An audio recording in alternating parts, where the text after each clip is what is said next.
Here we have to find an appropriate angle through which to rotate the axis to eliminate the xy term in the equation 21x squared minus 10xy radical 3 plus 31y squared is equal to 144. So before you do this successfully, you have to be aware of a couple of rules here. So the original equation is given in this form, as you can see. There's a coefficient of the x squared, there's a coefficient of the xy term, there's a coefficient of the y squared, and also the x and the y and the constant. Here we're not, we only have the constant. After that we don't have the coefficients of x and y, but that's okay. We have to have coefficients of x squared, xy, and y squared in general. So in order to eliminate the xy term, and be aware that this is the equation after the axes have been rotated, right? This is the new equation. The rules are such that if a is equal to c, then the angle theta of the rotation will be 45 degrees. Otherwise, the angle theta is a solution of the equation tangent of 2 theta is equal to b over a minus c. Okay, so as you can see, this is a manipulation of the respective coefficients, and I put them in different colors so you can keep track of which coefficients I'm talking about, which constants.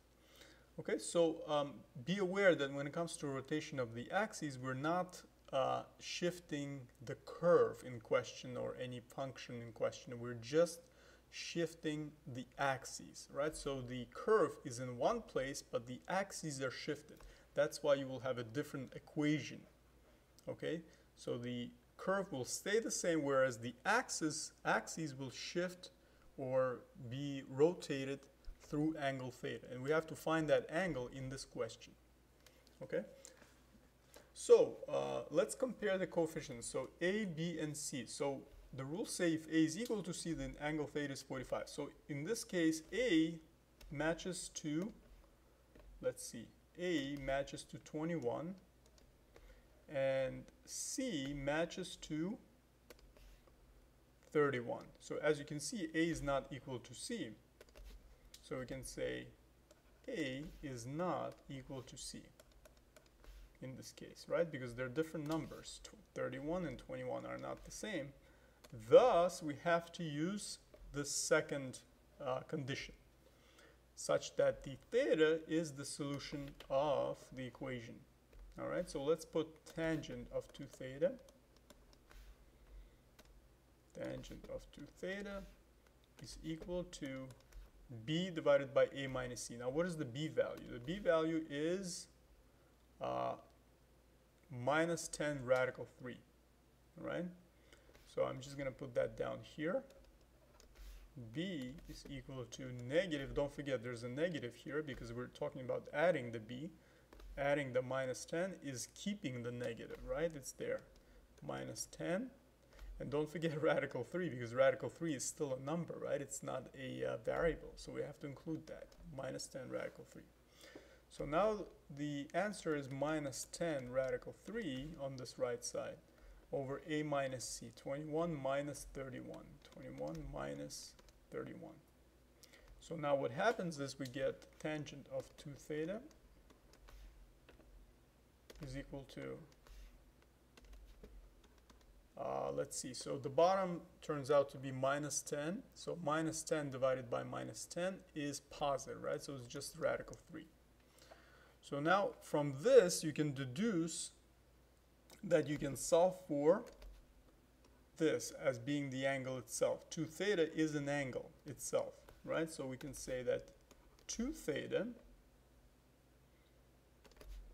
is equal to, how do you get rid of the tangent? You take the arctangent, right? Take the arctangent, this tangent is gone. But whatever you do on one side, you have to do to the other. So arctangent must be on the right side as well. So arctangent of radical 3. So you know from your trigonometry in the previous videos we talked about that the 2 theta is equal to the arctangent of radical 3. Arctangent of radical 3 is going to be 60 degrees, and we're taking the smallest possible. Remember, radical 3 is positive, right? So what this basically means, you have to find the angle such that the tangent of which is equal to radical 3. right? So the tangent is positive in the first quadrant of the unit circle, right? So we have to have the smallest theta possible, the smallest angle, and the smallest angle is within, is going to be such that 2 theta is between 0 and 90 degrees. Okay, it's between 0 and 90 degrees, right? Because that's in the first quadrant where the tangent is positive, right? Precisely, it is positive here because it says radical 3. So, and we know that the smallest in quadrant 1, in this range here, in this constraint, we know that 2 theta is equal to the arctangent of radical 3, which is going to be 60 degrees, right? We know that the arctangent, we know that the tangent of 60 is radical 3 exactly, right? So the arctangent of radical 3 must be 60 degrees. So then we simply divide by 2 and we solve for angle theta.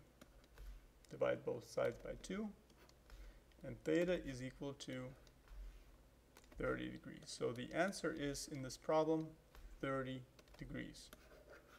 So this 30 degrees is the appropriate angle through which you rotate the axis to eliminate the xy term in the equation 21x squared minus 10xy radical 3 plus 31y squared is equal to 144. Notice it makes sense with the transformation equation, rotation of axis equation, because you don't see the xy term anywhere here. You see the x prime squared, y prime squared, x prime, y prime.